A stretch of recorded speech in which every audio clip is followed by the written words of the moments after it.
Hello, I'm Jasmin Simpson. I work for Connect Counseling Services at Canadian Hearing Society. I work as a Connect mental health counselor.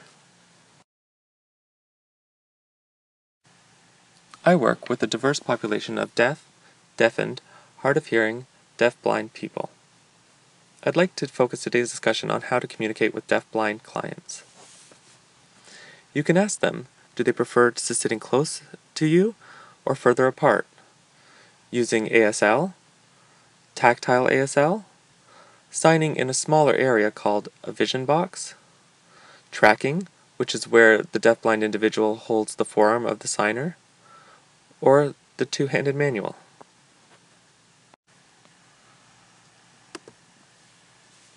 How to be seen clearly when communicating with a deafblind client.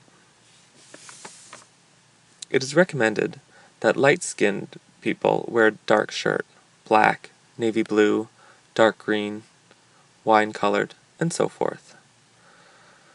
Especially do not wear red, yellow, or white.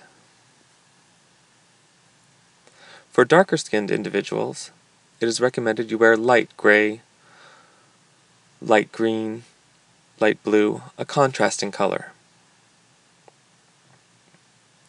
Shirts with plaid, glitter, flower patterns, and the like interfere with the deaf-blind person's vision and makes it hard to communicate, as well as painted nails, lots of jewelry, earrings. This again interferes with the communication.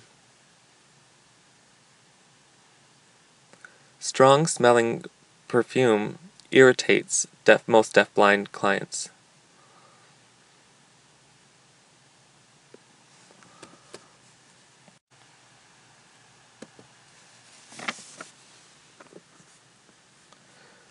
You can ask your deaf-blind client if they need help being guided somewhere. How to guide. Your deaf-blind client will put their hand on your shoulder or on your elbow and you'll guide them to the room. The person who is guiding is responsible of letting them know and alerting them if they may hit something. For example, a pole, a cabinet, or stairs. It's important to let the deaf client know of these things as you guide them to the room. You can ask a deaf-blind person what kind of vision loss they have. Do not assume that it's Usher syndrome. It's polite to ask.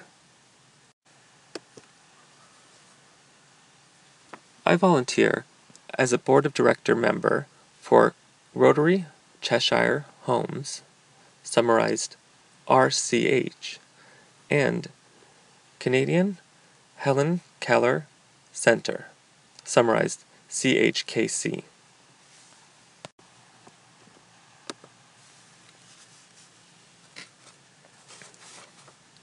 RCH provides affordable rent to meet the income needs of their tenants. RCH has specific tactile design and visual design and other features within the building for their deafblind tenants' access. RCH also provides services such as intervening. They also have an emergency intervener 24 hours on site, case managers, and outreach, as well as other services.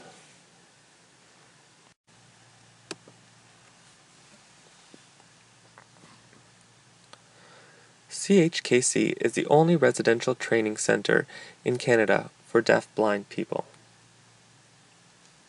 CHKC's training teaches deaf-blind people the skills to become independent. For example, learning how to use Braille, learning how to use a white cane, learning how to use the kitchen, and learning how to use an iPad, and other technological devices, as well as several other things.